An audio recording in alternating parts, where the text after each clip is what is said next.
ini juga sekolah hukum, walaupun saya nggak sampai selesai ya. Gini, di dalam KUHP yang lama, Kitab Undang-Undang Hukum Acara Pidana yang lama, itu ada satu pasal yang berbunyi begini.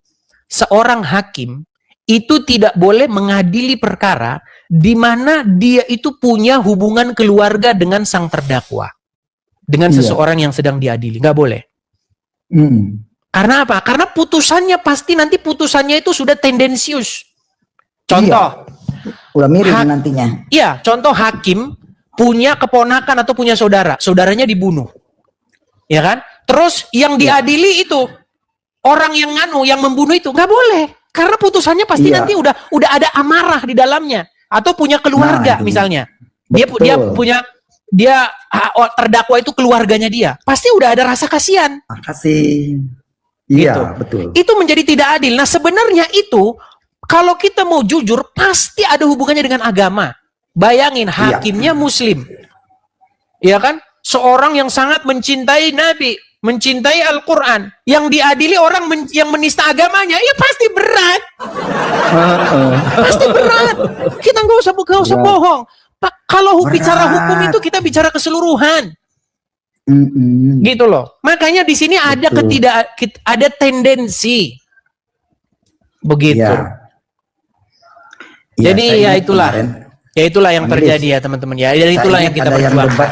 Dengan Bang Edis mengakukan saya orang hukum nih.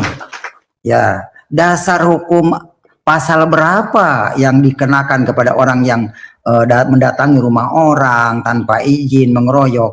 Ya sesuai laporan katanya. Saya ketawa aja dalam hati, saya juga orang hukum tahu, saya bilang ada hukum pidana, ada hukum perdata. Antara dua. Pak Aceh memang didatangin ke rumah? Enggak, itu waktu nonton Edis TV berdebat dengan siapa yang aku orang hukum. Oh iya, yang kan kesinian itu. Saya ketawa dalam hati, aing ngaku orang hukum ditanya pasalnya nggak ngerti. Waduh, bagaimana ini, bahaya ini orang hukum gini. Ya, ya intinya begini Pak KC, ini menjadi satu pelajaran bahwa memang itulah yang terjadi di negara kita. Ya kita semua ini berharap ada perbaikan gitu loh. Kalau mau diskusi lintas agama tuh boleh-boleh aja, tapi yang adil. Kalau Islam boleh ngomong begini, yang Kristen juga harusnya boleh. Kalau dua-duanya salah, dua-duanya masuk penjara. Dua-duanya sama hukumannya atau beda-beda tipis. Itu adil. Nah, iya itu adil namanya.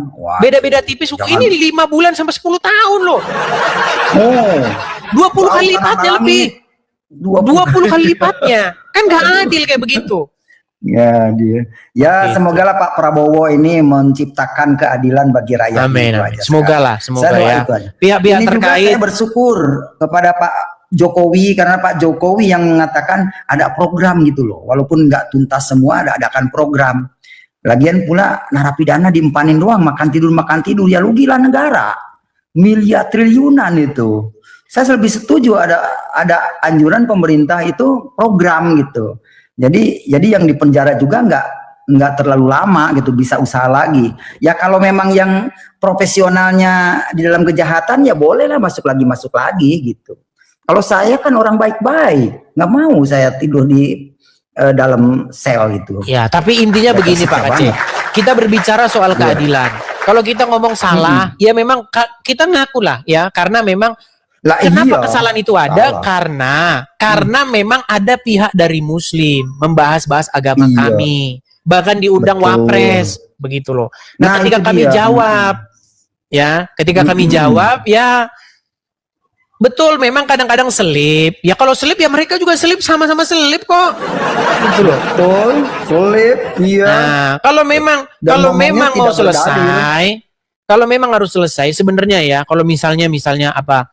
Kapolri kah atau pihak siapa, Kabares Krim kah atau siapa begitu ya, ngumpulin semua ini ya, gimana biar perdebatan ini ataukah mau lanjut tapi dengan yang bagus atau betul-betul kita selesaikan, ayo nggak apa-apa seperti itu. Iya. Tapi kan nggak ada tindakan seperti itu. Iya, tindakannya kalau ada yang oten doang selip penjarain. Korban yang terbaru si siapa namanya? Yang dari Aceh siapa? Yang Aceh itu. Aceh itu siapa itu? Aduh, kasihan ya, korban terbaru. Karena dia berkata negara ini. Karena dia berkata begini, Muhammad waktu belum jadi nabi istrinya 1, setelah jadi nabi istrinya selusin. Kan dia bilang begitu. Bener nggak yang dibilang itu? Gara-gara gitu ya? Yang dibilang itu bener nggak? Ih. Nah benar. Ya Ada benar, hadisnya. tapi ya tetap aja lah di penjara. Ya saya juga benar, ada hadisnya, ada Qur'annya. Itu tetap aja penjara. Itu tapi nggak apa-apa lah, udah Tapi ya dilewati sudahlah. tahun lalu. Kalau memang Iya. kita ini mau aman damai, mari kita ini saling menghargai, gitu loh. Anda menghargai, Iya. bukankah dalam agama Islam itu dikatakan lakum dinukum waliyadin, bagimu Waliyadin. agamamu, bagiku agamaku. Nah, kalau seperti itu janganlah ada orang Islam yang ngomong-ngomongin agama Kristen, nanti ditanggapi, nanti marah. Iya benar. Gimana ya? Iya. Oke lah Pak Aceh. Seperti itu Pak Aceh. Siap. Maju terus ya. Terima kasih, saya sudah naikkan, sudah ngobrol banyak. Terima kasih, di berkat-berkatnya tuh mengalir tuh ke saya juga. Terima kasih. Ya, saya rindu. Nanti ketemu ya. Saya bersuka cita karena ketika saya masuk ada penerus saya, Edis. Mantap kata saya. Baiklah. Anak muda. Saya turunkan ya. Iya. Iya. Oke. good Ya. night. Cuman Pak Tuhan Aceh, berkati ya. cuman satu pesan saya Pak Aceh, jangan fokus sama gip-gip terus. Memang sekarang harus fokus ke situ karena memang saya hidup menyendiri, betul. Ya sudahlah. Saya Oke lah fokus Pak Aceh. dulu. Ya, terima kasih. Saya Rumah turunkan saya ya. masih ngontrak kan begitu. Iya, siap.